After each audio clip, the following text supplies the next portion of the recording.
Hello everyone, Praveen Chaudhary यानी कि आपके पीसी बाबा का आप सभी लोगों को वापस से तहे दिल से नमस्कार।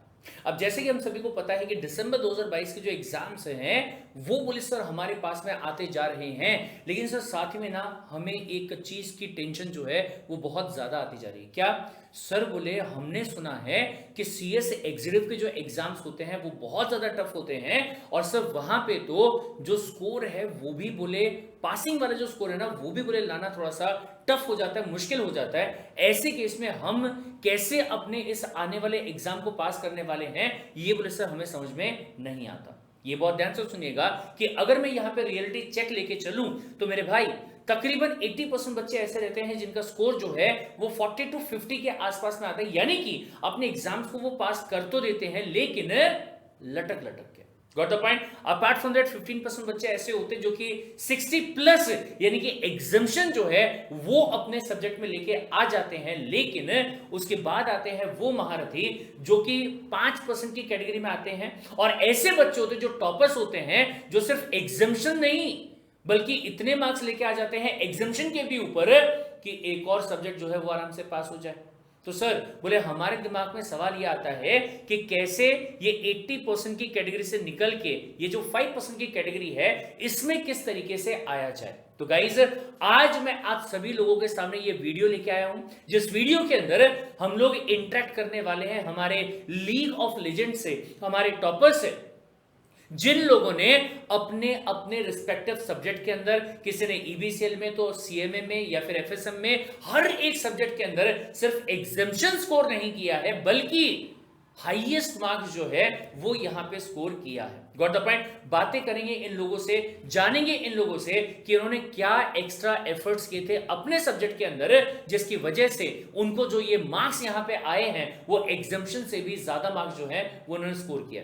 क्या क्या पॉइंट को हमें यहां पे ध्यान रखना चाहिए, डूज क्या है, डोंट्स क्या है, हर एक चीज के बारे में बात जो है वो हम इन बच्चों के साथ में करने वाले हैं। और आपसे रिक्वेस्ट रहेगा कि अगर ये वीडियो आप लोगों के लिए, अगर ये इंटरव्यू आप लोगों के लिए वैल्यू एडिशन क्रिएट करता है तो प्लीज आप इस वीडियो को लाइक जरूर कर दीजिएगा और कमेंट सेक्शन में आप ये जरूर बताइएगा कि कौन सा ऐसा पॉइंट था जो आपको लगा कि हाँ ये पॉइंट एकदम सही वाला है, अगर इस पे फोकस किया गया तो हम भी ये 5% की कैटेगरी में आ सकते हैं।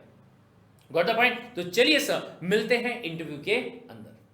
एक एक करके सबसे पहले हम बात यहां पे करेंगे टॉपर्स के साथ में रिस्पेक्टिवली। सबसे पहले अगर मैं बात करूंगा तो विश्वाशीष के साथ में बात जो स्टार्ट करते हैं, आपसे यहाँ पे कुछ सवाल पूछे जाएंगे कि सर क्या ऐसा किया जाए कि आने वाली जो जनरेशन है वो भी not only in one subject बल्कि हर एक सब्जेक्ट के अंदर अच्छा स्कोर जो है वो लेके आए और एग्जाम्शन स्कोर करे। तो सबसे पहला सवाल विश्वाशीष के लिए कि जब से आपने एडमिशन लिया आपने किस तरीके से इस सब्जेक्ट को ईबीसीएल जिसमें 83 मार्क्स आपने सिक्योर किया है, किस तरीके से आपने प्रिपरेशन जो करना स्टार्ट किया विश्वाशीष? Yes, sir. First of all, sir, I am seeking your blessing, sir. Always there. Sir जनवरी दिसंबर में मैंने ग्रुप 1 में लिए अपीयर हुआ था सर, और जनवरी में सर आपने बताया था कि रिजल्ट की मतलब वेट मत करो, ग्रुप 2 का चालू कर दो। सर आपके गाइडेंस के हिसाब से हमने चालू कर दिया सर।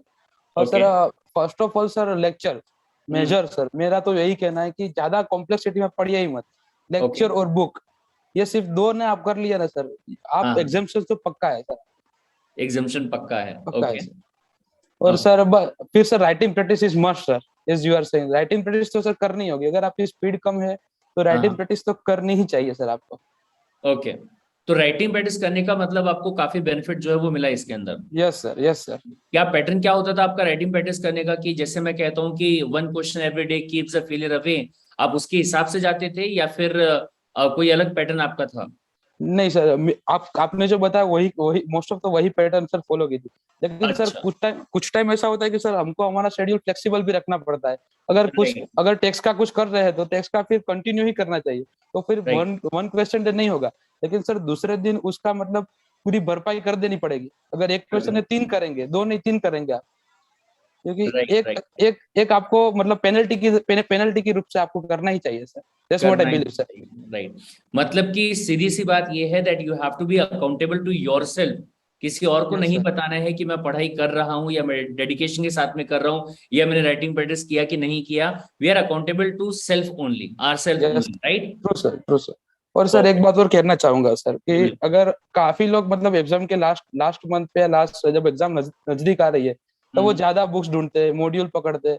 लेकिन मेरा ये मानना है सर कि मैंने जितना सर एक्सपीरियंस किया है, as far as hmm. My knowledge concern sir, कि अगर आप लेक्चर्स और आपने बुक्स अच्छे से किया ना सर, तो दूसरी कुछ मतलब किसी की जरूरत ही नहीं है। जरूरत ही नहीं है। कॉम्प्लेक्सिटी में पढ़ना ही नहीं है। Right right right, definitely. ये चीज मतलब मैं खुद ये चीज बोलता हूँ, मतलब लेकिन बच्चे भी क्या करेंगे, मतलब कैसा होता है कि जब बच्चे पढ़ाई करते हैं ना, तो उनके पास में 50 जगह से अलग अलग बातें आती है, जिसमें सुनते हैं कि तो अरे तूने ये नहीं पढ़ा क्या, ये पढ़ना जरूरी था। तूने वो नहीं पढ़ा क्या, वो पढ़ना जरूरी था। अरे तूने स्कैनर सॉल्व नहीं किया क्या, वो करना जरूरी था। तो उसमें बच्चा क्या होता है, बेचारा कंफ्यूज हो जाता है। लेकिन एक चीज और यहाँ पे बहुत सिंपल सी आती है, ये मेरा पर्सनल मानना है, सबका अपना अपना ओपिनियन हो सकता है।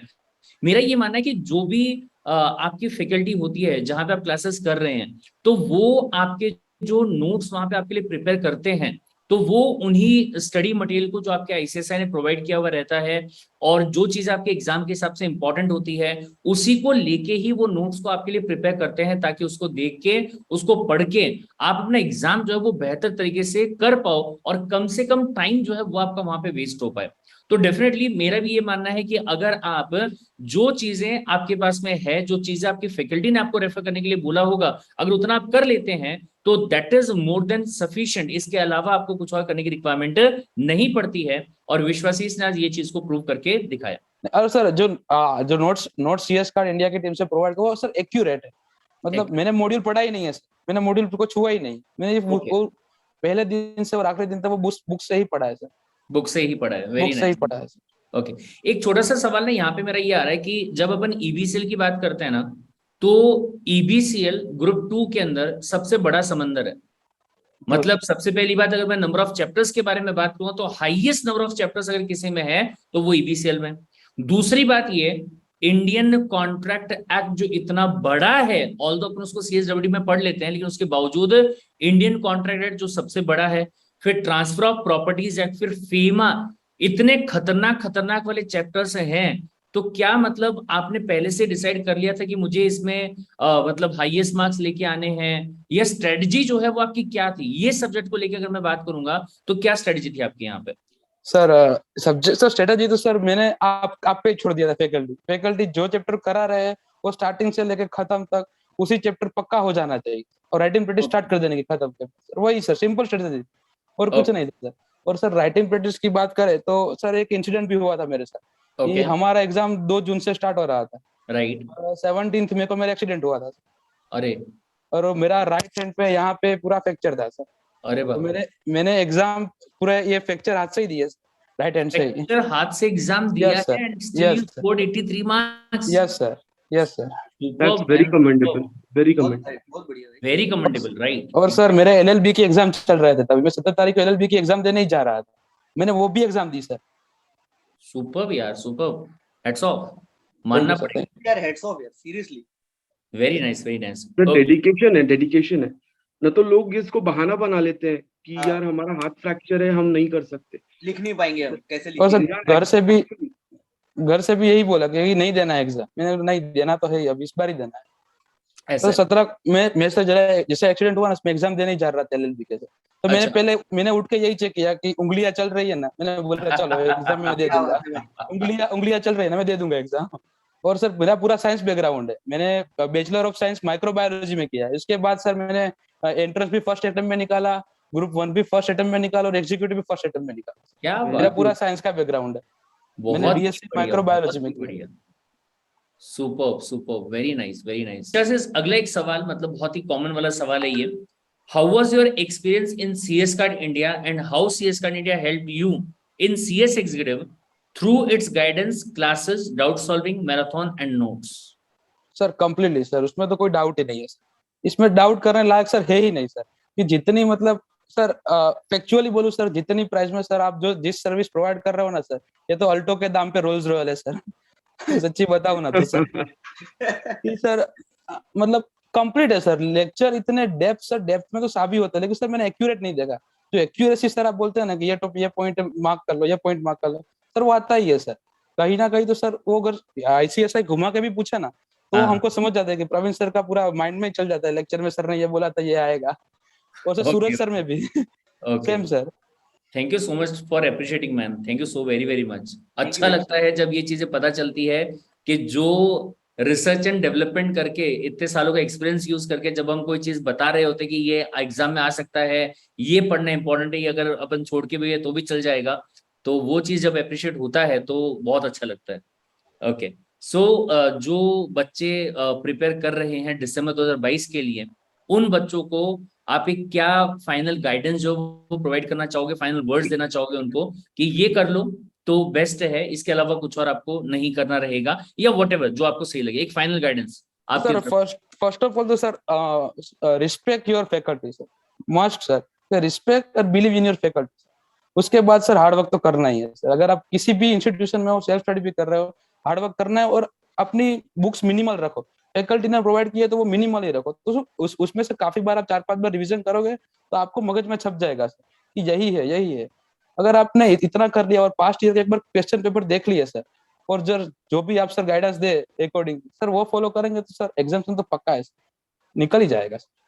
क्या बात। सिंपल ही स्ट्रेटजी है सर। ओके, तो गाइस एवरीबॉडी ये चीज को नोट कीजिएगा, फोकस कीजिएगा। सबसे पहली बात ये कि आपके पास में जो भी कंटेंट है, जो भी फैकल्टी से आप अपनी क्लासेस लेते हैं, राइट, जो भी नोट्स आपके पास में है, जिस भी फैकल्टी के नोट्स आपके पास में है, उन्हीं नोट्स के ऊपर आप फोकस कीजिए, उन्हीं क्लासेस के ऊपर आप सिंपली फोकस जो है वो कीजिए। और वो फैकल्टी आपको जिस चीज से पढ़ने के लिए बोलते हैं, चाहे वो स्कैनर होगा या कोई भी और चीज होगा, उस पर आप पूरा का पूरा फोकस जो है वो कीजिए। दूसरी बात ये कि जब आप अपनी प्रिपरेशन कर रहे हैं तो आप अपने आप को अकाउंटेबल हैं, इस बात को ध्यान में रखिए और उसके हिसाब से प्रिपेयर कीजिए। और ये ध्यान रखिए हमेशा, जैसे विश्वासीष ने बोला कि मेरे हाथ को चोट लग गई, इसको अगर मैं एक्सक्यूज बना के एग्जाम ना देना चाहूं तो कोई मुझे कुछ बोलने वाला नहीं है, सभी लोग सपोर्ट करेंगे कि हाँ ठीक है, जस्टिफाइड है। लेकिन ये एक्सक्यूज के चक्कर में मेरे 6 महीने जो है वो बर्बाद हो जाएंगे, राइट। तो कोशिश आपकी उस लेवल तक रहनी चाहिए कि अगर उंगलियां आपकी काम कर रही है और अगर आप अपने पेपर दे सकते हो तो जो 6 महीने की मेहनत आपने करी है ना, उस मेहनत को बर्बाद आपको करना नहीं है। ये चीज आपको ध्यान में रखनी रहेगी। Thank you so much Vishwashish. Next जो है Ayush Gupta in CMA, he scored 82 marks. Suraj sir.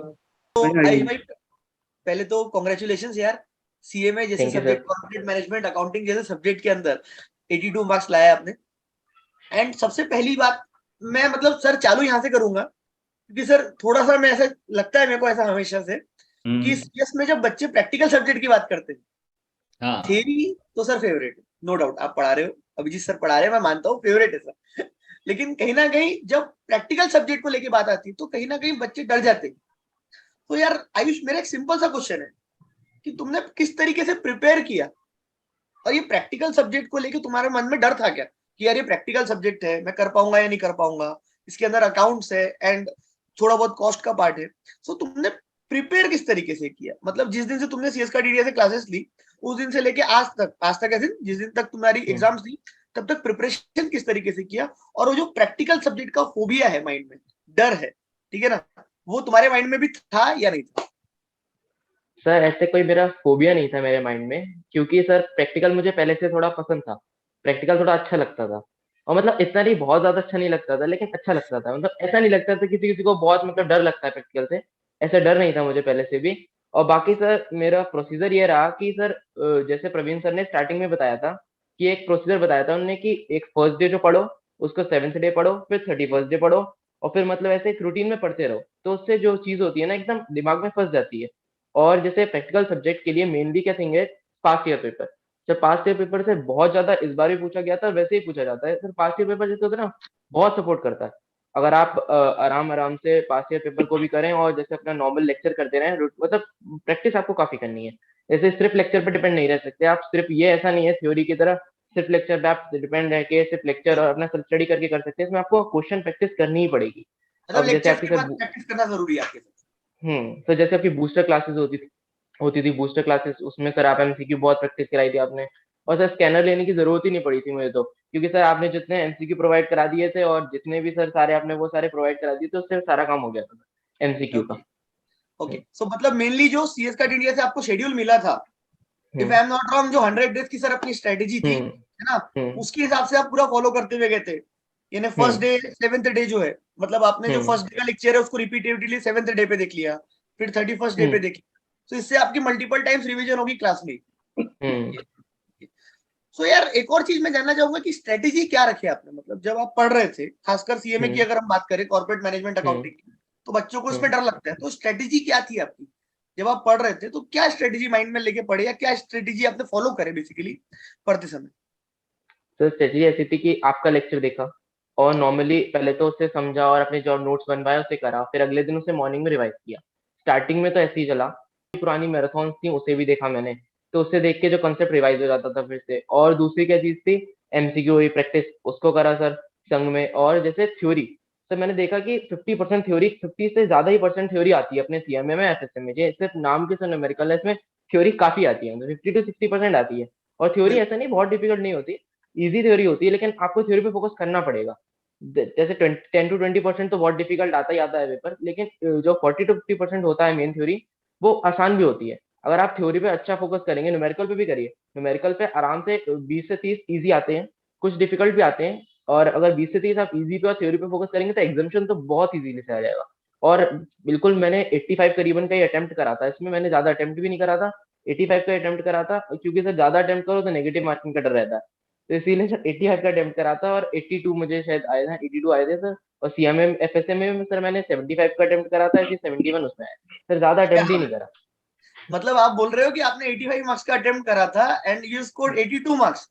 मतलब सर सुनने वाली बात है ये तो। Superb. मतलब नेगेटिव मार्किंग से पूरी दूरी बना ली है तुमने, कि नेगेटिव मार्किंग चाहिए ही नहीं, एंड तुमको ये कॉन्फिडेंस है कि जो तुम सॉल्व कर रहे हो वो सही है। सही। Okay okay. सर नेगेटिव कर तो कोई फायदा नहीं, सॉरी, सर कोई फायदा नहीं है सर, नेगेटिव करने पे कोई फायदा नहीं है सर। क्यों नेगेटिव मार्किंग करो? मान लो हम 100 अटेम्प्ट कर लेते हैं अभी और वो 20 गलत हो जाते तो वो 70 मार्क्स रह जाते। ये सर फायदा नहीं है, जितना है उतना कर दो प्रॉपर। टेक्स्ट में भी सर मैंने ऐसे ही करा था फर्स्ट ग्रुप में, उसमें मैंने 65 करीबन करे थे, तो उसमें मेरे 62 करीबन 64 आए थे, नहीं ऐसे आते थे, मतलब उसमें ज्यादा नहीं करा था। ओके। हाँ, लास्ट एग्जाम में आपने टेक्स्ट में एग्जाम्पशन लाया था। तो वो क्या दिया बात। था मैंने दिसंबर में 21 में। तो ये एक्यूरेसी जो आई है कहीं ना कहीं ये प्रैक्टिस से आई है। हम्म जो आपने लेक्चर देखे, उसके बाद बूस्टर्स करे, उसके बाद मैराथन करे, हम्म उसके बाद आपने रिविजन्स करे, पास पेपर सॉल्व करे, तो कहीं ना हम्म कहीं ये चीजें इन सब से आई है, आई होप ऐसे ही है। प्रैक्टिस। Yes sir.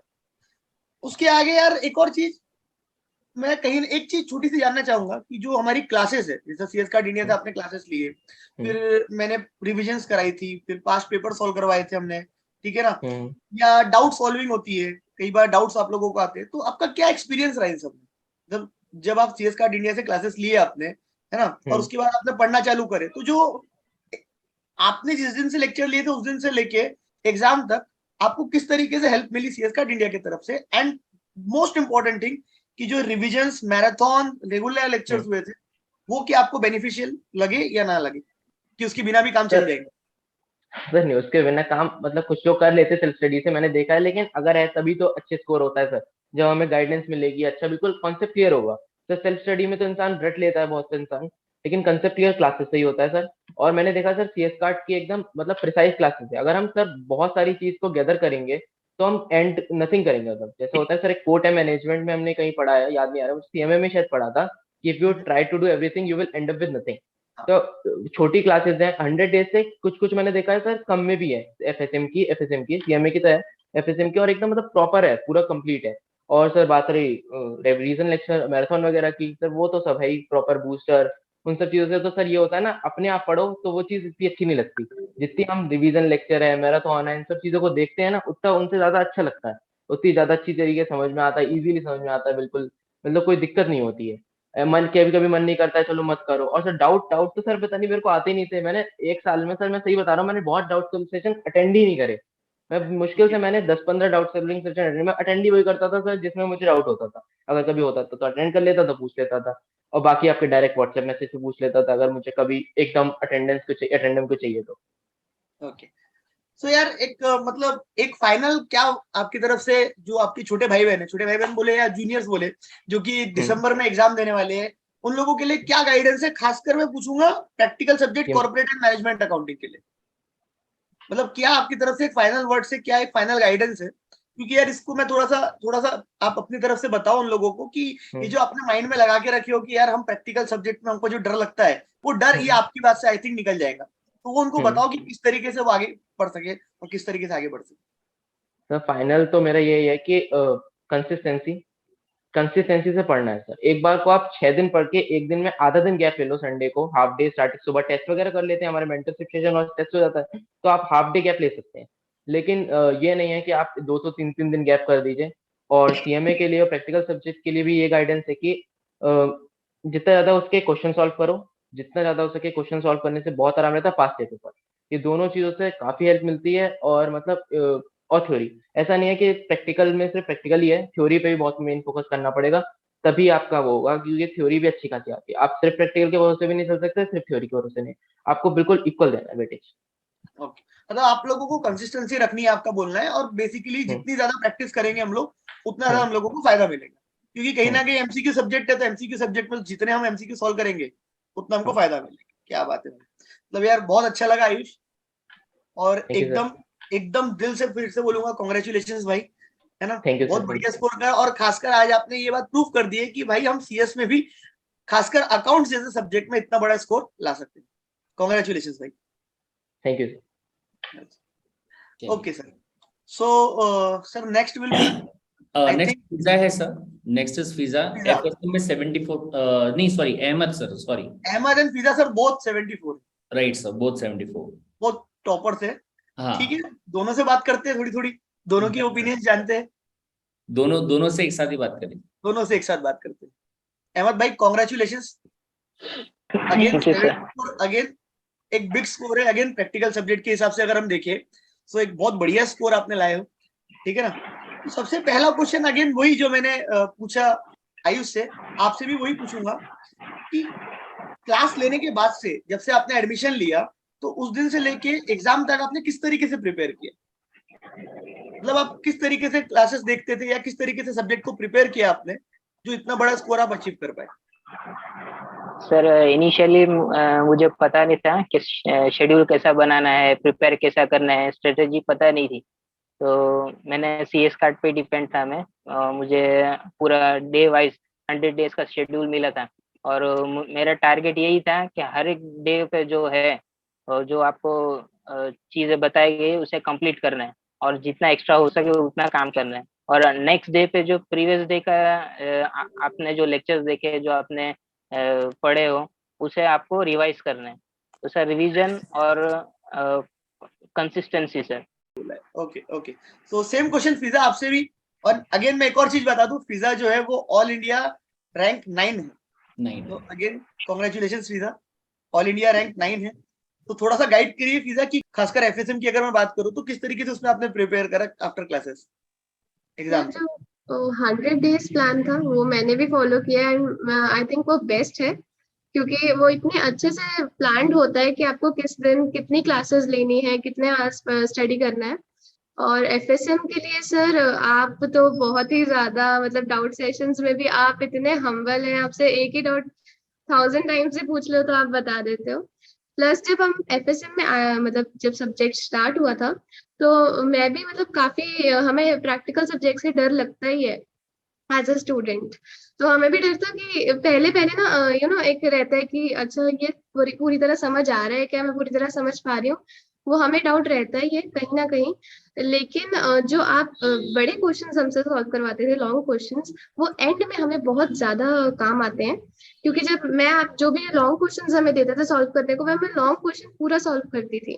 तो आई थिंक एमसीक्यू में उसने बहुत हेल्प करी है, क्योंकि जब हम बाद में एमसीक्यू सॉल्व करने बैठे तो लगता था कि अच्छा ये तो बस इतना सही है, हो गया। तो ये बहुत ज्यादा हेल्प। ये चीज मतलब मेरे को बहुत सारे बच्चे ये बात बोलते हैं कि सर एमसीक्यू पेपर है, आप इतने बड़े बड़े क्वेश्चंस क्यों करवा रहे, डायरेक्ट सर कंसेप्ट समझाओ एमसीक्यू कराओ, कंसेप्ट समझो एमसीक्यू कराओ। मैं उनको बोल बोल के थक जाता हूँ हमेशा कि भाई बड़े क्वेश्चन कर ले, बाद में जो एमसीक्यूज है वो चिल्लर लगेगा। आई थिंक फिजा ये बात को प्रूव कर रही है, ये बात बिल्कुल हर क्वेश्चन सॉल्व किया है। वो लॉन्ग क्वेश्चन से ही आई थिंक मुझे एमसीक्यू का इतना डर ही नहीं रहा, एंड लास्ट मंथ्स में लगता था कि अच्छा एमसीक्यू साथ में साथ टिक होते जा रहे थे कि हाँ ठीक है। ओके ओके, बहुत बढ़िया। So again next question Ahmad आपसे कि यार अहमद भाई स्ट्रेटेजी क्या फॉलो करी, मतलब कोई ऐसी अलग स्ट्रेटेजी वगैरह फॉलो करी है, कोई बुक वगैरह ली है अलग से, या कुछ और करना जरूरी है कि जो क्लासेस है उसके ऊपर आप डिपेंडेंट, या क्या किस तरीके से स्ट्रेटेजी आपने फॉलो करी? जी सर, मैं क्लासेस देखता था, और वैसे ही शेड्यूल फॉलो करता था। लेकिन एक चीज मैंने अलग किया था कि जब भी मैं क्लासेस देखता था मुझे सब समझ में आ जाता था और मेरे वो सम्स की प्रैक्टिस भी करता था, सब चीज ठीक था। लेकिन एक दिन ऐसा हुआ कि मैं सोचा कि एक क्वेश्चन पेपर लेते, पास्ट ईयर का ऐसा कोई क्वेश्चन पेपर लेते हैं, एमसीक्यू हमने कभी सॉल्व किए नहीं है ऐसा। तो मैंने लिया और मैं जब एमसीक्यू सॉल्व करने बैठा तो मेरे साथ मैं एकदम ब्लैंक हो गया, क्योंकि एमसीक्यू अलग चीज थी और प्रैक्टिकली सॉल्व करना अलग हो जाता था।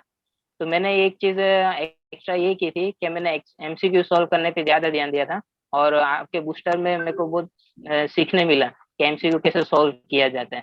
और मैं मेरे फ्रेंड्स के साथ लेके बैठता था कि आप क्वेश्चन पेपर लो और आप एमसीक्यू सॉल्व करो। इसमें मिस्टेक भी ये होती थी कि आप एक बार गलत टिक कर दिए उसके बाद करेक्ट नहीं कर सकते, जैसे आप एप्लीकेशन पे कर सकते। तो ये था कि पास ईयर का जो एमसीक्यू सारी चीज थी वो करना जरूरी लगा मुझे, और उसने मुझे बहुत हेल्प किया। ये अलग चीज मैंने किया था। ओके, मतलब बेसिकली आपने पास्ट पेपर्स वगैरह जो है उसको सॉल्व करते हुए साथ में चले, ताकि आपको ये मालूम रहे कि हाँ किस तरीके से yes, आपका पेपर आने वाला है, ठीक है ना। और उसको जी आप जी। खुद से भी सॉल्व करते थे कि जैसे मैं हाँ क्लास में आई थी कि फर्स्ट डे बोलता हूँ एमसीक्यू वाले पेपर के लिए कि हाँ भाई हाँ सिंपल रखो, एक पेपर ले लो, एमसी कोई भी 10-15 एमसीक्यूज ले लो और उसको ईमानदारी से बैठ के सॉल्व करो। बीच बीच में ऐसा नहीं कि पहला क्वेश्चन किया पीछे आंसर देखा, फिर दूसरा आंसर देखा। yes, तो यही आई थिंक हाँ बोलना चाह रहे कि मैं टिक करते जाता था, तो गलत है या सही है मेरे को मालूम नहीं, आखिरी में आंसर चेक करूंगा, ऐसा बोल रहे हो आप? हाँ जी सर। पूरा क्वेश्चन पेपर ईमानदारी से सॉल्व करने का, एक एक क्वेश्चन नहीं देखने का। उससे ये पता चलता है कि हम कितने पानी में हमारा रिजल्ट क्या है, क्योंकि प्रैक्टिकली सॉल्व करना अलग चीज हो जाती है और एमसीक्यू सॉल्व करना अलग चीज हो जाती है, उसका इंटरप्रिटेशन करना अलग चीज हो जाती है। Okay okay, good good. Same question Fiza आपसे भी, कि क्या स्ट्रेटेजी फॉलो करी फिजा आपने भी? सर प्रैक्टिकल सब्जेक्ट के लिए ऑब्वियसली एमसीक्यू सॉल्व करना बहुत ज्यादा इम्पोर्टेंट है। सेकेंड थिंग इज, जब आप अपने लेक्चर्स कंप्लीट कर रहे होते हैं तो जब आपने लास्ट दिन का लेक्चर पढ़ा होता है तो आप जब नेक्स्ट डे वही सेम सब्जेक्ट पढ़ने बैठते हैं तो एक बार उसे ग्लांस जरूर कीजिए कि कल क्या पढ़ा, वो माइंड में है ना, तो वो कनेक्ट करने में आपको हेल्प करता है। सेकेंड थिंग इज कि जब भी आपके डाउट सेशन होते हैं तो कभी कभी हमें डाउट नहीं भी होता है, पर मैं अटेंड जरूर करती थी क्योंकि किसी और का डाउट भी हमें हेल्पफुल हो सकता है। क्योंकि ऐसे बहुत सारे एमसीक्यू के क्वेश्चंस दूसरे लोग भी पूछते थे कि सर इसका क्या होगा, और ऐसे क्वेश्चंस कई बार एग्जाम में आ जाते हैं। और पास्ट एग्जाम के क्वेश्चंस को सॉल्व जरूर करना। मैंने जब मेरे एग्जाम्स थे मैंने पास्ट एग्जाम के क्वेश्चंस तभी सॉल्व किए थे। मैं मतलब पेपर से 1-2 घंटे पहले मैं लास्ट के 3-4 साल के पेपर सब निकाल के देख के जाती थी और मुझे पता होता था कि हाँ ये आ रहा है तो मतलब आज का पेपर भी हो जाएगा। क्या बात है, मतलब एग्जाम के पहले पास्ट एग्जाम क्वेश्चन देख लिए, हाँ जो कि बाकी लोग आई थिंक करते कि मैं ये भी पढ़ लूं वो भी पढ़ लूं वो भी पढ़ लूं, उससे ज्यादा बेटर कि रिवीजन कर ले हम बढ़िया तरीके से, और जो पास्ट एग्जाम आप क्वेश्चन थे वो देख ले। जो आप क्वेश्चन बैंक देते हो उसमें से भी काफी क्वेश्चंस आते हैं, बहुत कुछ रिपीट भी होता है, तो हमें हमेशा ये ध्यान रखना चाहिए कि जो हमें हमारे टीचर्स दे रहे हैं उसे एक बार पूरी तरह सॉल्व करना चाहिए। Okay okay, so next question Ahmad भाई से। अहमद भाई, एक और क्वेश्चन मेरे माइंड में है और वो ये कि सीएस कार्ड इंडिया में आपका एक्सपीरियंस क्या रहा है, और जो सीएस कार्ड इंडिया से आपने क्लासेस ली थी, क्लासेस हो गई, अगेन मैराथन हो गई, डाउट सॉल्विंग हो गए या नोट्स हो गए, तो उसका एक्सपीरियंस आपका क्या रहा है, किस तरीके से उसने आपके मार्क्स में हेल्प किया? सर सीएस कार्ड पे ही पूरा डिपेंडेंट था मैं, क्योंकि सीएस मेरे लिए नया था, क्योंकि ये सीएस बीकॉम जैसा नहीं है। बीकॉम ने हमने एग्जाम अपीयर किए तो हमें ये स्ट्रेटेजी पता नहीं रहती कि हम सीएस नई चीज है, प्रोफेशनल कोर्स है, हम इस पे क्या स्ट्रेटेजी ले। तो सीएस कार्ड ने मुझे स्ट्रेटेजी लेने पे हेल्प किया है कि साथों साथ कहीं भी हमें डाउट आए तो हम डाउट सेशन पे भी सॉल्व कर सकते थे, तो उसने भी मुझे बहुत सपोर्ट किया है। और हमारे पास पर्सनल व्हाट्सएप भी रहता था जहाँ पे हम डाउट पूछ सकते थे, और उसके बाद मैराथन भी अवेलेबल थी। फिर नई चीज भी लाए थे, प्रवीण सर ने 40 लाए थे, हमें 40 प्रोवाइड किए थे। तो ये सब सारी चीज ने बहुत हेल्प किया है मुझे हर एक स्टेज पे। Okay okay, same question pizza आपसे भी। सर आपकी हेल्प के बिना तो ये पॉसिबल ही नहीं था ऑब्वियसली। और हाँ, बहुत ज्यादा जो एंड के मंथ्स में जो सेशंस होते थे आपने बहुत सारी क्लासेस ली हैं और उनसे बहुत ज्यादा हेल्प हुई है। मैराथन से जरूर अटेंड करना चाहिए। और प्लस सारे के सारे प्रैक्टिस करो questions. And the last thing is कि हम ना हमेशा इस चीज को ऐसे सोच लेते हैं कि क्योंकि हमें मैथ्स में एवरेज है तो शायद हम प्रैक्टिकल से इतना ज्यादा डर जाते हैं कि उसमें उतनी बात नहीं होती है, लेकिन हम उसे बहुत बड़ी चीज बना देते हैं। तो हमेशा अगर आप मैथ्स में एवरेज भी रहे हो, तो मैं भी मैथ्स में हमेशा से एवरेज थी, तो इसको इतना ज्यादा वो मत लो कि ओ माय गॉड मैं कैसे प्रैक्टिकल सब्जेक्ट को अपीयर कर सकता हूँ। उसे भूल जाओ कि आप 12th तक क्या थे, आपने मैथ्स में क्या किया। उसमें साइन थीटा कॉस थीटा, हमें यहाँ पे सिर्फ बेसिक मैथ्स चाहिए, वो हमें आती है। कैलकुलेटर भी है हमारे पास कैलकुलेशंस के लिए। तो इजी होके करो तो प्रैक्टिकल सब्जेक्ट में बहुत अच्छा स्कोर हो सकता है। मतलब ये जो मैं हमेशा क्लास में बोलता हूँ कि भाई जो तुम्हारा मैथ्स था वो मैथ्स अकाउंट्स और एफएम में कोई लेना देना नहीं है ना। बिल्कुल। तुमको मैथ्स में अगर तुमको लगता है कि मैथ्स है तो उसमें प्लस माइनस मल्टीप्लाई डिवाइड, और वो भी तुमको अगर कैलकुलेटर पे करते आता है, चलो छोड़ो 2+2 करते नहीं आता, लेकिन कैलकुलेटर पे करते आता है, सो तुम बेस्ट तरीके से ये प्रैक्टिकल सब्जेक्ट अटेंड कर सकते हो। ऐसे ही बोलना चाह रहे हो ना? बिल्कुल क्योंकि sir. Sine theta cot theta तो मेरे दिमाग में भी नहीं बैठता था, क्यों झूठ बोलूं। मैं अलजेब्रा में एक्सपर्ट था, ये सब में मेरे को भी नहीं आता था। सो उससे इसका कोई लेना देना नहीं है। बिल्कुल। Okay okay. So final words भाई, अहमद भाई आपकी तरफ से क्या एफएसएम के लिए आप गाइडेंस देना चाहोगे अपने जूनियर्स को जो दिसंबर में प्रिपेयर कर रहे हैं, दिसंबर या आगे के एग्जाम्स के लिए प्रिपेयर कर रहे हैं? सर मैं कहना चाहूंगा कि कंसिस्टेंसी जो है वो मेंटेन करना बहुत जरूरी है। ठीक है, मैंने मेरे फ्रेंड को देखा हूँ, वो बोलता है कि मुझे बहुत डर लग रहा है, मैं आज सुबह से जो पढ़ूंगा रात तक के मैं पढ़ूंगा, अब तू देखना, मुझे देख मैं कैसा पढ़ता हूँ, मैं तेरे से आगे बढ़ के दिखाऊंगा। तो वो पढ़ने ही चालू करता है, पूरा दिन पढ़ता है, सुबह में पढ़ता है, दोपहर पढ़ता है, रात को पढ़ता है, लेकिन अगले दिन शांत हो जाता है कि वो बहुत थक गया है, आज का दिन रहने देते हैं, कल से वापस शुरू करता है, फिर कल वापस 2 घंटा पढ़ के फिर तीसरे दिन पे अच्छे से पढ़ा। ऐसा मुझे नहीं लगता है सही रहेगा, क्योंकि आप डिसाइड कर लो आपको कितना पढ़ना है, 2 घंटा पढ़ना है, 3 घंटा पढ़ना है, 4 घंटा पढ़ना है, लेकिन एक कंसिस्टेंसी मेंटेन करके रखोगे ना तो आप वो चीज को पालोगे, आप एग्जामिनेशन आराम से स्कोर करोगे। यानी 15-15 घंटे पढ़ने की जरूरत नहीं है, रोज के 5 घंटे भी ईमानदारी से दिए, 4 घंटे भी ईमानदारी से हाँ दिए, सर, यस सर, हाँ कंसिस्टेंसी जरूरी है।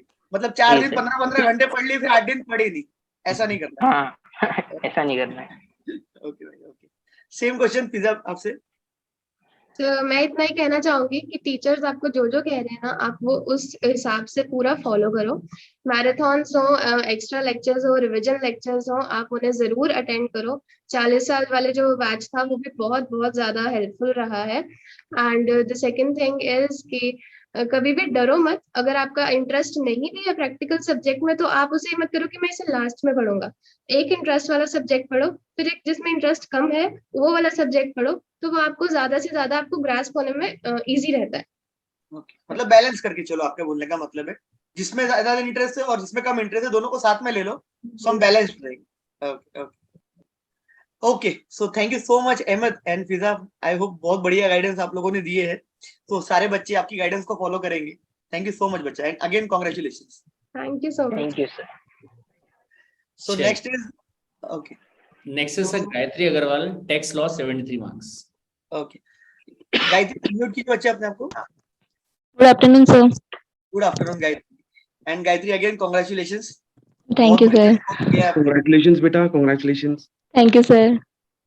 गायत्री मैं देख रहा था, मैं क्वेश्चन चालू करने के पहले मैं देख रहा था, जब मैं ये बोल रहा था स्टार्टिंग में, तो मैंने आपको देखा, जैसे ही मैंने बोला कि प्रैक्टिकल सब्जेक्ट का डर रहता है, तो आप उस समय एकदम से हंस पड़ी, है ना। सो मैं जानना चाहूंगा कि ऐसा क्या क्या हो गया था? सर मतलब जैसे आप ये प्रोफेशनल लाइन में देखेंगे तो सीएस में बहुत कंपटीशन रहता है दोनों प्रोफेशंस में। तो अब सीए वाले जो रहते हैं वो प्रैक्टिकल को लेके दे आर क्लियर कि मतलब हाँ हमें प्रैक्टिकल आता ही है, उनको डर नहीं रहता है। लेकिन सीएस में जो आए रहते हैं उनको मतलब मोस्ट ऑफ द बच्चे ऐसे हैं जो कि मतलब जैसे कोई अभी काफी सारे बच्चों ने ये बोला कि हाँ मैथ से डर लगता है उनको, तो इस वजह से उनको प्रैक्टिकल से फटती है। मतलब सॉरी ये लैंग्वेज मुझे यूज नहीं करना चाहिए, बट नहीं स्टिल कोई बात। हाँ, तो वो एकदम ऐसे हो जाते हैं कि यार एक तो हम ये मैथ्स को छोड़ने के लिए ही सीएस में घुसे और यहाँ पर भी प्रैक्टिकल है, अब क्या करें हम। ये वाला हाल मैंने मतलब बहुत लोगों का देखा। तो वही जब आप बोले कि हाँ प्रैक्टिकल से बहुत लोग डरते हैं, तो वो मैंने मतलब अभी मैंने ज्वाइन किया था ये जनवरी से, मतलब मैं सीएस जो ईटी मेरा जनवरी में ही क्लियर हुआ था। तो तब से मैं जितनों से भी बात हुआ है, मैं प्रैक्टिकल में मतलब बहुत लोगों का यही सुनी होगी यार प्रैक्टिकल कैसे करेंगे, प्रैक्टिकल कैसे करेंगे। और मेरे साथ उल्टा होता है, मतलब मुझे प्रैक्टिकल पसंद है और थ्योरी से मतलब मुझे बहुत डर लगता है, ये सच है। हाँ, मतलब मैंने आपके मार्क्स भी देखे हैं कि सबसे ज्यादा टेक्स्ट में आए हैं एज हाँ कम्पेयर टू बाकी सब्जेक्ट से। हाँ वही। हाईएस्ट स्कोर आपका टेक्स्ट में। Yes sir. ओके ओके, चलिए तो मतलब भाई साहब प्रैक्टिकल से डरने की जरूरत नहीं है, ऐसा कुछ भी नहीं है, ठीक है ना। मैथ्स नहीं है एक तो यार, ये पहले कंफ्यूजन दूर कर लो यार, मैं खुद बोल रहा हूँ, मैं खुद प्रैक्टिकल पढ़ाता हूँ। ये जो दिमाग में लेके चलते हैं ना, मैथ्स मैथ्स नहीं है, प्रैक्टिकल जो है वो बेसिकली तुम्हारे को 4 चीजें आनी चाहिए, वो भी कैलकुलेटर पे, plus minus yes sir. Multiply and divide, उससे पूरा अलग है। चलिए ओके, सो स्टार्ट करते हैं। फर्स्ट क्वेश्चन अगेन आपसे भी, कि जिस दिन से आपने सीएस का इंडिया में क्लासेस लिया, आपने एडमिशन लिया बेसिकली सीएस एग्जीक्यूटिव में आप आई ईटी के बाद, सो आपने किस तरीके से प्रिपरेशन की एग्जाम तक, मतलब किस तरीके से आपने प्रिपेयर किया? पहले तो वही नॉर्मल चल रहा था कि हाँ लेक्चर्स करने हैं, वहाँ daily lectures any how complete करो, कि जितना भी पढ़ा रहे हैं, फिर क्लास नोट्स जो भी सर क्लास में लिखा रहे हैं, तो वो मतलब मैं रियल मतलब पर्सनली रेकमेंड करूंगी कि हर बच्चे को क्लास में अगर सर जैसे बोर्ड पे एक वर्ड भी लिख रहे हैं, सिंगल वर्ड, तो वो भी आप अपने कॉपी पे मतलब नोट करो। वो बहुत मैटर करता है, क्योंकि वो जस्ट ऐसे ही सर बोर्ड पे बनाने के लिए नहीं बना रहे हैं, उसका कुछ ना कुछ होगा उसमें, मतलब हेल्प हो जाएगा रिविजन के टाइम पे। तो वही कि लेक्चर्स करते रहो, कंटिन्यू रिवीजन, अगर कुछ छूट भी जा रहा है तो उसको जितना जल्दी हो सके उसे कंप्लीट करना है अपने से। Okay yes sir. Okay good. So क्या स्ट्रेटेजी गायत्री आपने फॉलो करी टैक्सेशन में खासकर, मतलब अगर मैं बोलूं क्या स्ट्रेटेजी आपने फॉलो करी जिस दिन से आपने क्लासेस ली उसके बाद से लेके एग्जाम तक, कुछ ऐसा स्पेशल या कुछ अलग किया है? सर जैसे नॉर्मली मेरा लेक्चर्स ही चल रहा था, 2-3 महीने तक तो लेक्चर्स ही चला, और मैं सही में बताऊं तो मेरा मई तक भी सारे लेक्चर्स कंप्लीट नहीं हुए थे। और तब मैं बहुत पैनिक हो गई थी कि मतलब ऐसे क्वेश्चन करते नहीं बन रहा है, एमसीक्यू कैसे करना है, और एमसीक्यू में ऑब्वियसली अब क्वेश्चन प्रैक्टिस नहीं किया होता, मतलब एग्जाम में कुछ नहीं, पासिंग का तो सोचना भी नहीं है। तो वही हाल चल रहा था। फिर आपका जो बूस्टर क्लासेस ये सब हुआ, देन मैराथन्स हो गए, फिर वहाँ पे क्वेश्चन सॉल्विंग ये सब थोड़ा बहुत किया, देन रेगुलर वही क्वेश्चन प्रैक्टिस करते रहे, पास्ट ईयर क्वेश्चंस वो बहुत मैटर करते हैं, जो कि तो पास्ट ईयर क्वेश्चंस हो गए, ये सब कंटिन्यू तो चला, तो आपने देन बूस्टर और मैराथन देखी थी जो अपने रात भर 5 सवेरे 5 बजे तक आई थिंक अपनी बात हो रही थी, यस हाँ सर। बोले तो मैं सवेरे 5 बजे तक थी मैराथन में यूट्यूब पे। Yes sir. ओके वो ओके, तो लाइव ही अटेंड किया था हमने। लाइव ही अटेंड किया था, बाद में नहीं हो पाता ऐसे। नहीं क्या सर। बात, क्या बात, बहुत बढ़िया बेटा। क्योंकि जनवरी में जो बच्चे आते हैं सीएसईटी क्लियर करके फरवरी से स्टार्ट करते हैं, तो जी उनके सर। पास टाइम थोड़ा सा कम रहता है ग्रुप 1 के लिए, यस तो सर। उन लोगों को मन में डर रहता है यार कंप्लीट होगा या नहीं होगा, बट आपने वो बात को तोड़ते हुए बताया कि नहीं, हम 3 महीने या 4 महीने में भी इतने बड़े सब्जेक्ट को अच्छे से प्रिपेयर कर सकते हैं। सर कर तो सकते हैं, वही ये डर मुझे भी था कि बस 4 महीने का टाइम है और उसमें ऐसे चारों सब्जेक्ट, और चारों सब्जेक्ट में सिलेबस इतना बड़ा है, तो ऐसे हो पाएगा जैसे लग नहीं रहा था। बट मतलब एंड में जितना भी 1-1.5 महीने में जो मेन रिवीजन टाइम होता है वो बहुत हेल्प किया मुझे। मतलब रिवीजन ज्यादा है। Yes sir.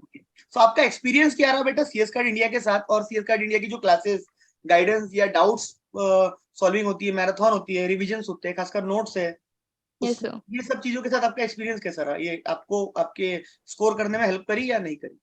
ऑब्वियसली सर, ऐसे मतलब कुछ भी जो भी हमने किया है इतने टाइम तक, वो कुछ ना कुछ वैल्यू एडिशन करते जा रहा था एग्जाम के लिए।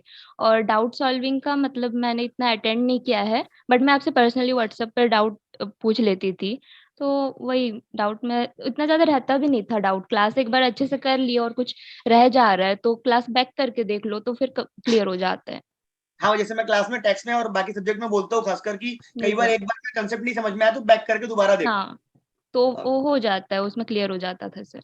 ओके ओके, सो एक और एक फाइनल, हाँ हाँ बोलिए बेटा। सर, और एक ये कि आप जैसे क्लास में बोलते भी थे, और ये होता भी था कि आप रेगुलर हमें एटलीस्ट क्लास के स्टार्टिंग में एंड में थोड़ा एक छोटा सा रिवीजन आप खुद करवा देते थे, तो डेली डेली बेसिस पे रिवीजन हो जाता था उसमें, वो एक्स्ट्रा हेल्प करता था।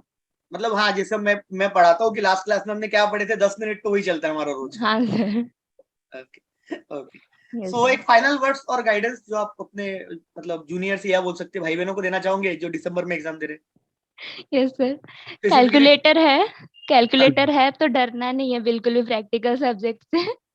और जो सारे फैकल्टीज बोलते भी हैं, और इन रियलिटी ये भी है कि आईसीएसआई हमें मतलब प्रैक्टिकल के लिए इतना हमारे पर प्रेशर नहीं डालता है, तो प्रैक्टिकल में डरना नहीं है, जितना है उतना करके जाओ, और पास्ट ईयर क्वेश्चन ऑब्वियसली उसे करके जाना है। जितना मल्टीपल टाइम रिवीजन कर सको, जितना टाइम दे सको, मिल जाएगा अपने आप, आपको रिजल्ट मिल जाएगा, उतना ही है sir. Thank you Okay. Sir. Congratulations, beta. Okay. So Thank you, over to sir. Praveen sir. सो कृतिका, सबसे पहले तो एजुजडम जनरेस ओबिटर डिक्टा रेशो डेसिडेंडी। अरे सर ये क्या है, हमसे नहीं होता सर, जय जल में हम फेल हो जाएंगे सर, कुछ नहीं समझ में आता है सर। तो सर सबसे पहला हाँ सवाल जी ये कि क्या तुम्हारे दिमाग में भी सबसे स्टार्टिंग में थॉट थे कि जेएजएल में पास होना नामुमकिन है? Sir actually first of all मैंने सीएसईटी भी सीएस कार्ड से ही किया था ओके और मैंने मई 2021 में एडमिशन भी लिया था। तो ओके मेरा दिसंबर में था फर्स्ट अटेम्प्ट। तो मैं बहुत कॉन्फिडेंट थी कि मुझे जीआईएल पसंद भी था। तो मैं सोचा ओके था इसमें एग्जामिनेशन तो आएगी, चाहे बाकी किसी में आए ना आए, बाकी किसी में पास हूँ या नहीं हूँ। बट ओके वही हुआ, जब रिजल्ट आया तो मैं बहुत डिसअपॉइंटेड हुई खुद से भी, क्योंकि भी मैं उसमें पास भी नहीं हो पाई थी। अच्छा हाँ ओके यस सर। तो उस समय मुझे बहुत वो हुआ कि मैं क्यों नहीं हो पाई, जब मैंने इतना सब कुछ लिखा करा सब कुछ था। तो फिर जब अब सेकंड अटेम्प्ट था तो उसमें भी मैं थोड़ा हो रही थी कि डर लग रहा था कि 3 मंथ्स ही है तो कैसे हो पाएगा कैसे नहीं होगा। हाँ बट हाँ ठीक है, मैंने करा और आपकी सारी चीजें थी, सब कुछ देखा, लेक्चर्स वगैरह, रिवीजन क्लासेस, तो वो ओके हो गया। तो इस बार एग्जामिनेशन दिया गई। ओके। तो मतलब बेसिकली ये जो जेएजएल के अंदर ना सारे बच्चे ये जानना चाहेंगे कि क्या हाँ स्ट्रेटजी क्या यूज करी तुमने उस चीज को पढ़ने के लिए, मतलब जो लैटिन वाले मैगजीम्स के बारे में अगर मैं बात करूं तो वो कैसे याद रहेगी, इसका मतलब यही निकलता है, इसका मतलब यही निकलता है। और जो सबसे पहले 5 चैप्टर्स हैं, सोर्सेज ऑफ लॉ, फिर उसके यस बाद में सर। आपका इंटरप्रिटेशन, फिर उसके बाद में आपका जनरल क्लॉजेज एक्ट, फिर उसके बाद में जनरल एडमिनिस्ट्रेटिव क्लासेस लॉ। एक। तो ये इसका यस सर। प्रिपरेशन करने के लिए कोई अलग स्ट्रेटजी आपने यूज करी, या किस तरीके से इसको नहीं आपने सर, अप्रोच किया? सर मैं आप पे डिपेंडेंट थी। फर्स्ट ऑफ ऑल तो एक्चुअली कॉन्स्टिट्यूशन ऑफ इंडिया जो था मेन, वो हाँ अगर सीएसईटी में उसके कॉन्सेप्ट्स क्लियर हैं तो एग्जीक्यूटिव में कोई दिक्कत नहीं होती है, आराम से कर सकते हो आप।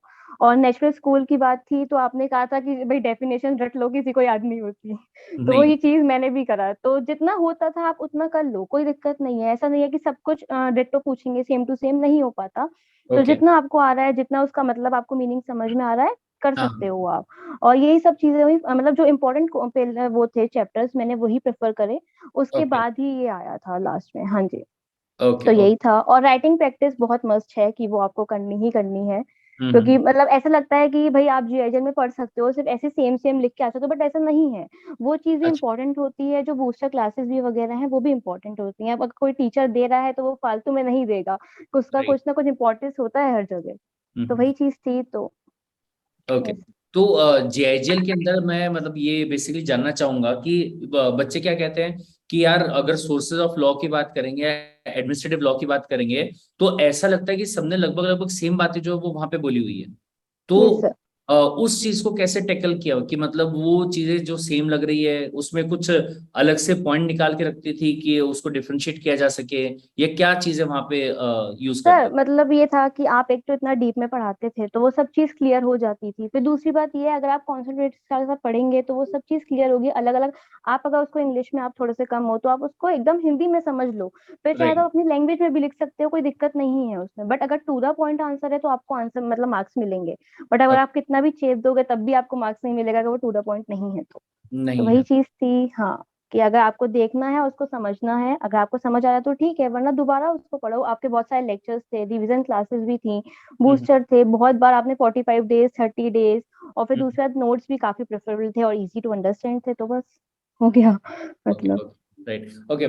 नॉर्मली अगर मैं यहाँ पे बात करूँ ना तो हमारा डिस्कशन ये चल रहा था अराउंड, ये लगा लो कि 2020 के आसपास अगर मैं बात करूंगा ना तो वो टाइम पे क्लासेस हुआ करते थे, फिर मैराथन क्लासेस होते थे, और जो लास्ट मिनट वाले जो क्लासेस है वो हुआ करते थे। Yes but sir. दिमाग में ये थॉट आया कि मतलब बच्चों के लिए ना ये जानना बहुत जरूरी है कि आपका जो आंसर है वो प्रोफेशनल वे में कैसे लिखा जाए। कैसे आ रहा है, तो हाँ हाँ हाँ वो भाई। चीज को ध्यान में रख के वी इंट्रोड्यूस्ड बूस्टर क्लासेस।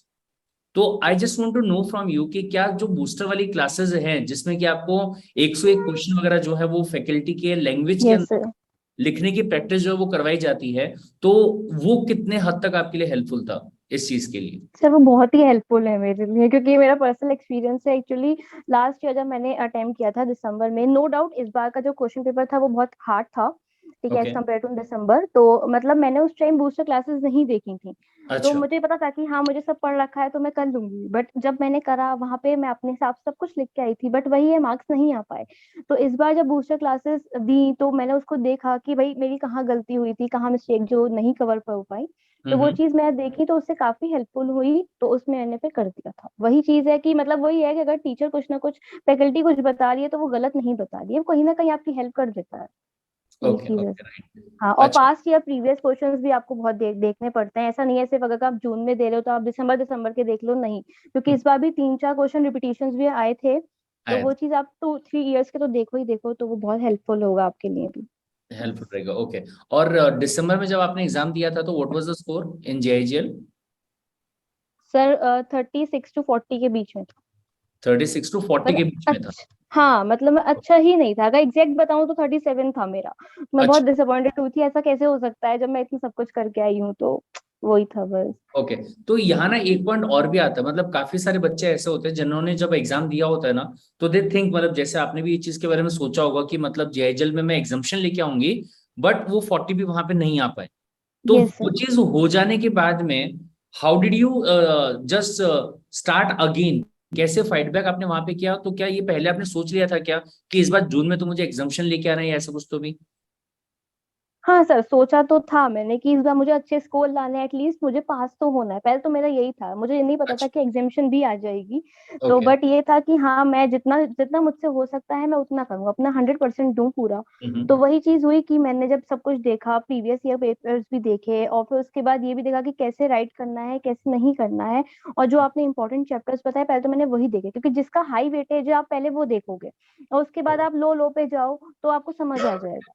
तो वही चीज है कि आप जो मतलब कॉन्स्टिट्यूशन ऑफ इंडिया हो गया, आईपीसी हो गया, CPC, CrPC, law of torts, ये मेन क्वेश्चन, ये मेन चैप्टर, उसमें ऐसे चैप्टर्स हैं जो सीएसईटी में भी आपने कर रखे हैं, तो इजी पड़ जाता है थोड़ा इनको कवर करना सबसे पहले।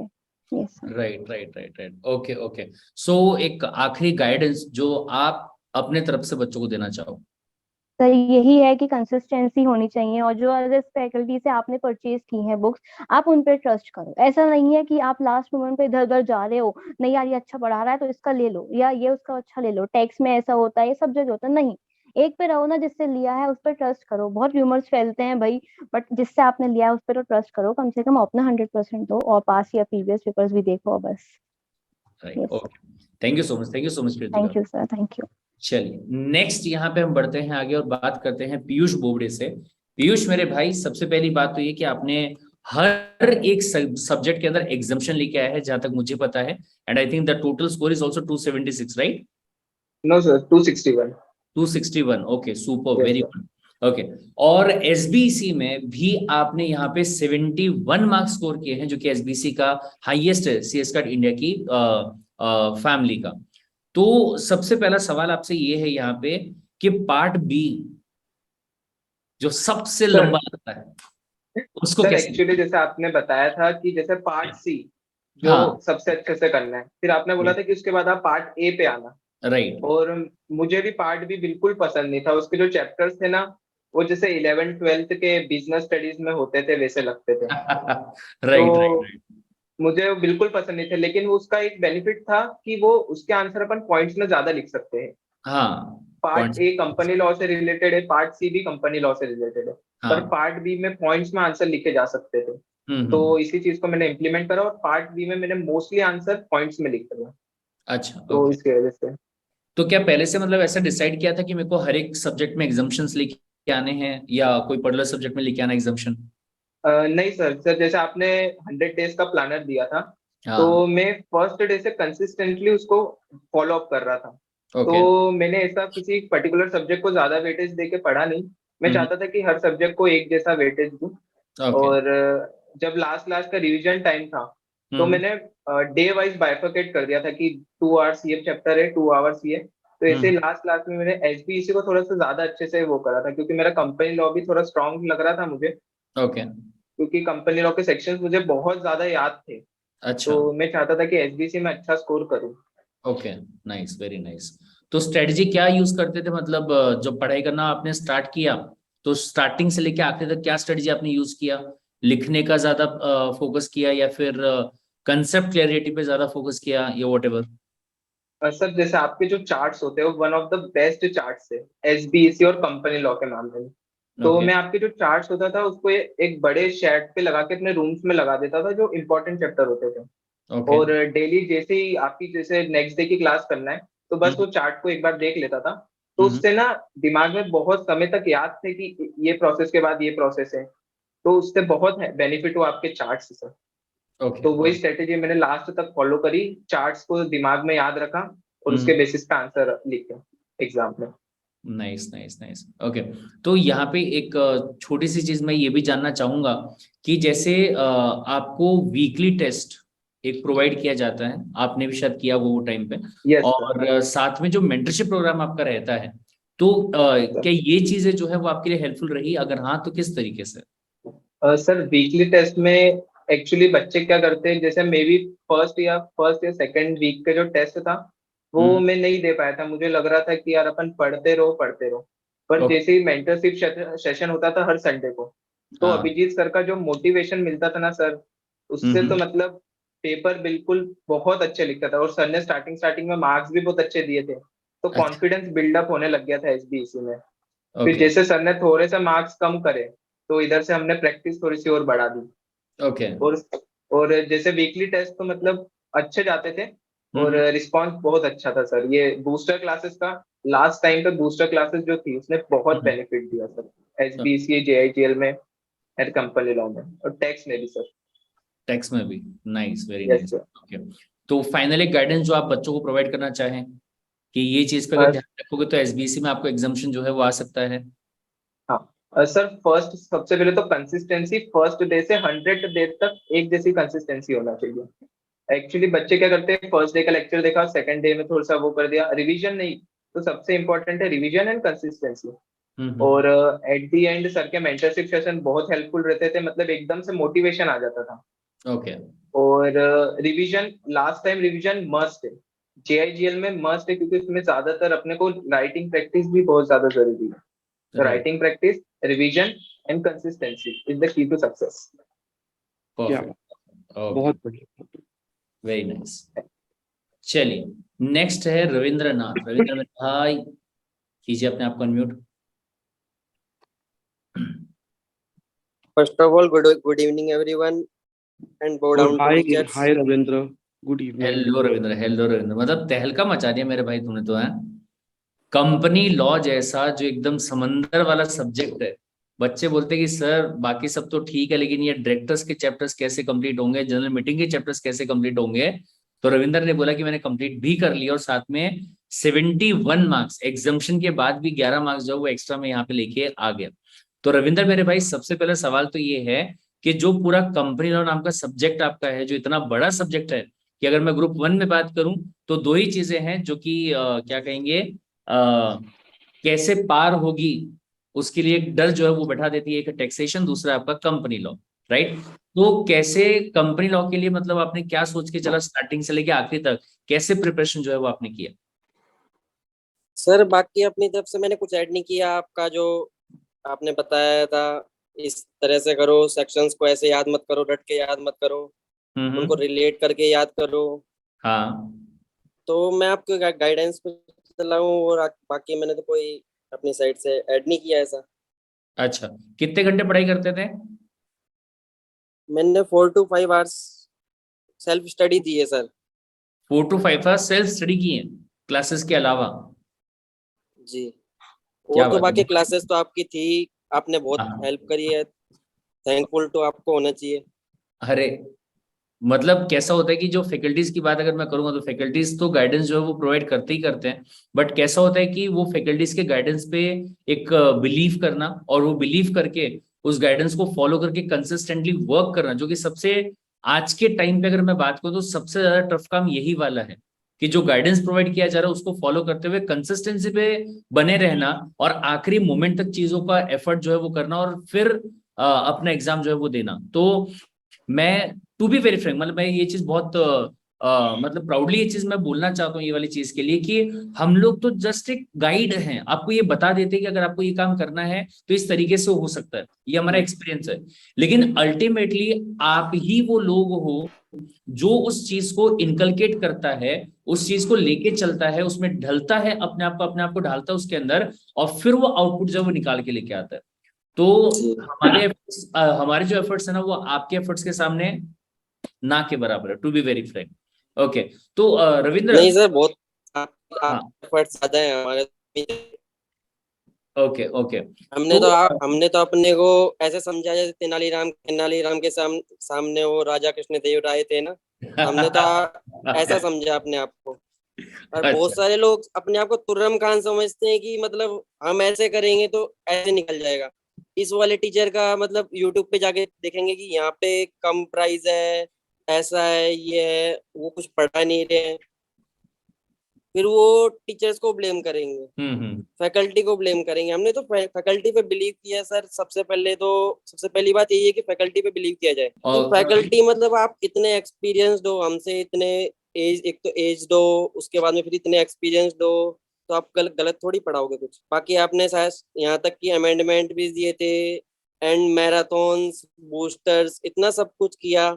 मैं तो सच बताऊं सर, मैंने आपकी गाइडलाइन पे पढ़ा है और बाकी साइड से कोई इतना ऐड नहीं किया, बट मैंने इतना जरूर किया कि मतलब जो लेक्चर्स जो लिए थे उनका रिवीजन उसी डे सेम डे रिवाइज किया। हाँ, एंड लेक्चर्स के टाइम पे नो डिस्टरबेंस। अच्छा, जैसे क्या बात। हमारे नोटिफिकेशंस आ रहे हैं, सब कुछ मैंने मतलब ना, यहाँ तक कि मैंने वो डू नॉट डिस्टर्ब ऑन कर रखा था फोन का। अच्छा, लेक्चर्स के टाइम पे ओनली। वैसे तो मैंने खूब चलाया, मतलब इंस्टाग्राम पे भी एक्टिव था ही मैं, फेसबुक पे वगैरह सब एक्टिव रहता था मैं वैसे। बट अभिजीत सर का एक बार का मोटिवेशन दिया था सर ने, ओके, कि जिस टाइम पे आप वो काम करो तो वही काम करो, कोई दूसरा ऐड मत करो, दूसरी एक्टिविटीज को अवॉइड करो। राइट। तो मैंने उसी हिसाब से किया था, प्रिपेयर किया था।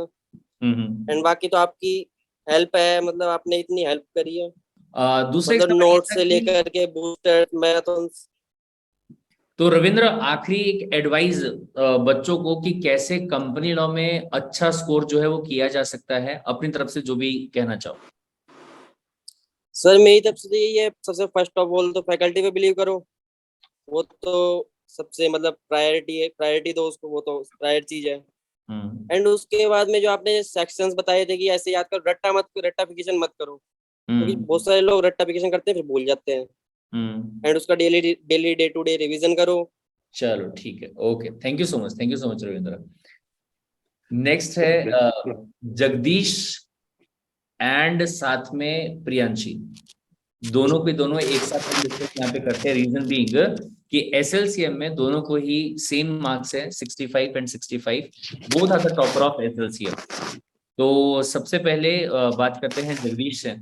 जगदीश, अगर मैं एसएलसीएम के बारे में बात करूं तो कहीं ना कहीं एक थोड़ा सा डर जो है वो बच्चों के दिमाग में रहता है एसएलसीएम को लेके, कि सर बोले ये थोड़ा बहुत इसमें प्रैक्टिकल वाले जो सवाल है वो भी आते हैं, स्टॉक मार्केट के बारे में भी रहता है, इतने सारे रेगुलेशन जो है अलग अलग वो दिए हुए रहते हैं, तो प्रिपेयर पता नहीं हो पाएगा नहीं हो पाएगा, पास होंगे नहीं होंगे, थोड़ा सा डायलेमा जो दिमाग में रहता है। तो आपने इस सब्जेक्ट को कैसे अप्रोच किया, ये एक बार बता दीजिए। सर मैंने सबसे पहले तो ये प्रेफर किया कि हार्ड वर्क तो करना ही चाहिए, लेकिन स्मार्ट वर्क भी उतना ही जरूरी है। तो इसके लिए मैंने जो इम्पोर्टेंट चैप्टर है वो पहले कर लिए। जैसे कि अभी सेकंड पार्ट में देखा तो 25 मार्क उसमें कवर होते, तो उसको मैंने ज्यादा प्रायोरिटी दी।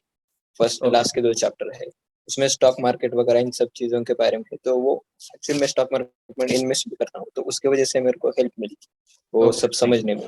और पार्ट 1 में भी वैसे क्या, पार्ट 1 आप सीक्वेंस से करिए तभी आपको समझ में आएगा, ICDR फिर LODR। अगर सीक्वेंस से करेंगे तो वो एक लिंक बन जाएगी और आपको समझने में बहुत आसानी होगी। Okay, nice. प्रियांशी, अनम्यूट करो बेटा। सर एसएलसीएम में तो मुझे सबसे ज्यादा डर लगता था। ओके, इसी वजह से मैंने सबसे ज्यादा ध्यान उसी पे दिया था। अच्छा, सबसे ज्यादा ध्यान उसी पे ही दिया।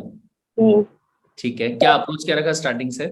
पहले तो लेक्चर कंप्लीट किए उसके बाद आपके जो नोट्स थे उससे पहले रिवाइज किया, फिर मॉड्यूल से एक बार पढ़ा था, ठीक है। और फिर लास्ट टाइम में आपकी नोट से किए। लास्ट टाइम में टाइम इतना कम रहता है कि मॉड्यूल देख के डर लगता है कि उसको कैसे कवर करेंगे। राइट, इसी हाँ, वजह से नोट्स आपके सबसे ज्यादा हेल्पफुल रहे। Okay okay. तो उसके लिए फिर मतलब राइटिंग प्रैक्टिस वगैरह कुछ किया आपने एसएलसीएम में, कि पास्ट एग्जाम क्वेश्चन जो है उनको कवर किए, या किस तरीके से? दरअसल मेरा साथ में कॉलेज है तो मेरे को उतना टाइम नहीं मिल पाता है कि हम उस राइटिंग प्रैक्टिस उसको कवर कर सकें। लास्ट में पास्ट ईयर एग्जाम पेपर थोड़े से देखे थे। ओके, आपने जैसे बताया था कि कैसे लिखने, उसी फॉलो करके मैंने किया था एग्जाम में। अच्छा, वो चीज आपने की थी। और जगदीश आपने? सर मैंने स्टार्टिंग में मतलब लेक्चर से किए, बाद में जैसे आपकी वीडियो देखा था मैराथन वगैरह, तो मुझे समझ आया कि राइटिंग प्रैक्टिस भी उतनी जरूरी है, तो फिर मैंने बाद में राइटिंग प्रैक्टिस भी चालू कर। Okay, perfect. इसके अलावा मैं कोई एक चीज, ये चीज बताओ कि मतलब अगर मैं बात करता हूँ आपके एसएलसीएम के बारे में, या मतलब कोई भी जो आपके सब्जेक्ट वगैरह हैं, तो सीएस कार्ड इंडिया जो है उसका कितना कंट्रीब्यूशन रहा इस चीज को, इस अचीवमेंट को जो आज आपने हासिल किया इस चीज को पाने में, जगदीश? सर मतलब पूरा कंट्रीब्यूशन आपका ही, मतलब स्टार्टिंग में इतना कुछ पता भी नहीं था, जब जैसे आपके साथ कनेक्ट होते गए तो एक एक चीज का पता चला, पढ़ाई कैसे करी, सीएस कैसा कैसा आता है, तो ये सब आपकी वजह से पता चला। तो सब लोग बोलते हैं कि फैकल्टी को फॉलो करना चाहिए वगैरह, लेकिन मैं कहूँगा कि आप फैकल्टी को अपने रिस्पेक्ट करें। अगर आप मन से रिस्पेक्ट करें और वो जो भी बोलेंगे वो आपके लिए सही होगा। तो thank you so much sir for everything. Most welcome, most most welcome. Welcome. Priyanshi? Mainly classes के बिना तो ये मेरे लिए पॉसिबल नहीं हो पाता, क्योंकि डाउट सारे क्लियर हो जाते थे क्लासेस में, और आप Okay. साथ में जो एग्जाम्पल के साथ समझाते थे उससे और ज्यादा अच्छे से समझ आता था। ओके, अगर हम सेल्फ स्टडी भी करते तब भी वहाँ पे डाउट काफी आते हैं, तो एक बार कॉन्सेप्ट क्लियर हो जाते तो सेल्फ स्टडी भी अच्छे से हो पाती है। तो इस वजह से सीएस कार्ड ने काफी हेल्प किया, उसके बिना पॉसिबल नहीं था। Okay okay. तो आखिरी कोई चीज जो आप कहना चाहो सभी लोगों को, कि एसएलसीएम को अगर प्रिपेयर करना है, उसमें अगर एग्जाम्शन लेके आना है तो ये चीजों को करना कंपलसरी रहेगा? जगदीश पहले। सर सबसे पहले आपको क्वेश्चन सॉल्व करने पड़ेंगे, क्योंकि मैक्सिमम उसमें आपको मतलब केस लो आएंगे। हाँ हाँ, तो अगर आप क्वेश्चन सॉल्व करेंगे तभी आपको समझ में आएगा कि कैसा लिखना है, ये क्वेश्चन में क्या आएगा। तो ये आपके लिए इम्पोर्टेंट है कि आप क्वेश्चन सॉल्व करें। और दूसरी बात, जो भी आप क्लास में लिख के देते हो वो सब नोट करना चाहिए, क्योंकि हम क्लास करते हैं, अगर वो नहीं लिख के लेंगे तो हमको बाद में कुछ नहीं रहेगा, तो याद नहीं रहेगा। लेकिन हम अगर लिख के लेंगे तो वो सारा लिंक जाएगा, मतलब तो आप हमको समझ आएगा कि आपने उस वक्त क्या पढ़ाया था, ये लिख दिया, चार्ट्स वगैरह वो सब बहुत मतलब हेल्प करते हैं। Right right right. Priyanshi? Sir SLCM करना है तो पहले तो हमें क्लास के साथ साथ रेगुलर उसको रिवाइज करते जाएं, ताकि वो पॉइंट क्लियर रहे। और प्रीवियस ईयर पेपर को देखने पे ये क्लियर हो जाएगा कि आखिर क्वेश्चन किस टाइप के आ रहे हैं, तो हम प्रिपरेशन भी अपने उसी टाइप से करेंगे। और एसएलसीएम सब्जेक्ट मतलब थ्योरी है तो उसमें थोड़ा सा हमें ज्यादा उसमें ध्यान देना पड़ता है, उसमें लर्न भी थोड़ा ज्यादा करना पड़ता है, इसलिए डर लगता है उसमें ज्यादा मेन। तो हमें पहले में पढ़ते रहेंगे साथ साथ में, तो फिर लास्ट में प्रॉब्लम नहीं होगी, क्योंकि और लास्ट में पूरा मॉड्यूल्स कवर करने जाएंगे तो दिक्कत होगा। तो लास्ट में फैकल्टी की तरफ से जो नोट्स प्रोवाइड किए गए हैं वो काफी बेनिफिशियल होंगे और काफी होंगे वो अच्छे मार्क्स लाने के लिए, क्योंकि हम एक साथ ज्यादा कवर करने जाएंगे तो फिर प्रॉब्लम हो जाएगा। ओके, परफेक्ट है। चलिए भाई साहब, तो फाइनली सर एक बात कहना चाहूंगा सर। ये सब बिल्कुल। सर तो मैं आपको सैल्यूट करना चाहूंगा कि आपकी वजह से मतलब ये सक्सेस अचीव कर पाए, तो thank you so much sir. हमारी ड्यूटी है ये, और मतलब ये बहुत अच्छा लगता है जब हमको ये पता चलता है कि हमारा थोड़ा सा जो एफर्ट है वो आप लोगों को मतलब थोड़ा भी अगर सपोर्ट कर पाता है, थोड़ा भी अगर कंट्रीब्यूट कर पाता है आपकी कामयाबी के अंदर, तो बहुत अच्छा लगता है हमें ये चीज। हाँ जी मेरे भाई, तो यहाँ आप लोगों ने किया interaction with the toppers of CS card India, जिन लोगों ने अपने अपने सब्जेक्ट में हाईएस्ट मार्क जो है वो लेके आए हैं। And I hope I hope that ये वीडियो जो है, ये इंटरव्यू जो है, ये आप लोगों को यहाँ पे उम्मीद की एक नई किरण देने वाला है, ये आप लोगों को सही डायरेक्शन प्रोवाइड करने वाला है कि आप कैसे 80% की कैटेगरी से सिर्फ 5% की कैटेगरी वाले जो बच्चे हैं इनमें आ सकते हैं और दिसंबर 2022 के अंदर आप भी इन्हीं लोगों की तरह महारत जो है वो हासिल कर सकते हैं। Got the point? इसी तरीके से अपने एग्जाम्स की प्रिपरेशन के लिए लगे रहिएगा और आगे बढ़ते रहिएगा और फिर से डिसाइड कर लीजिए कि जब तक तोड़ेंगे नहीं तब तक छोड़ेंगे नहीं।